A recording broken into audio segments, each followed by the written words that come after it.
ইতিমধ্যে সরকার গণভোটের ব্যাপারে সরকার এবং উপদেষ্টা পরিষদে তারা একটা চূড়ান্ত অনুমোদন তারা দিয়েছেন এই নীতিমালার ব্যাপারে।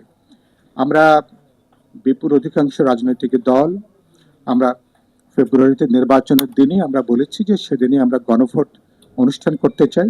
সরকার, রাজনৈতিক দল, জনগণের অধিকাংশের অভিপ্রায় অনুযায়ী ফেব্রুয়ারিতে তারা জাতীয় নির্বাচন এবং গণভোটের তারা আয়োজন করছেন। নিশ্চয়ই এটাকে আমরা স্বাগত জানাই। কিন্তু গণভোটের নীতিমালা কি আছে সেটা যেমন দেখবার প্রশ্ন আছে, কিন্তু একই সাথে বিষয়গুলোকে যেভাবে হাজির করা হয়েছে এটা যথেষ্ট জটিলতা ইতিমধ্যে তৈরি করেছে। 4টা ভাগে ভাগ করা হয়েছে, 4টা প্রশ্ন, উত্তর দিতে হবে হ্যাঁ বা নাতে একটা প্রশ্নে। ফলে এটা যথেষ্ট ঝুঁকিপূর্ণ এবং খানিকটা বলতে পারেন একটু অনিশ্চিত একটা কিন্তু হয়ে যেতে পারে।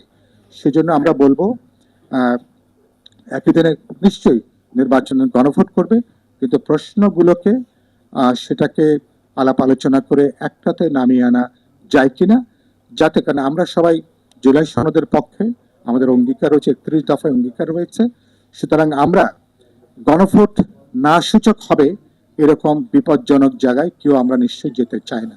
কিন্তু প্রশ্ন উত্থাপনের ধরনের জন্য যেভাবে ভাগ করা হয়েছে তাতে না যদি জয়যুক্ত হয়, এটা আমাদের অভ্যুত্থান, আমাদের জুলাই সনদ এবং আমাদের গণভোট সবটা একটা বিপর্যয়ের মধ্যে পড়বার ঝুঁকি আছে। সুতরাং এত বড় ঝুঁকিটা সম্ভবত নেওয়াটা ঠিক হবে না।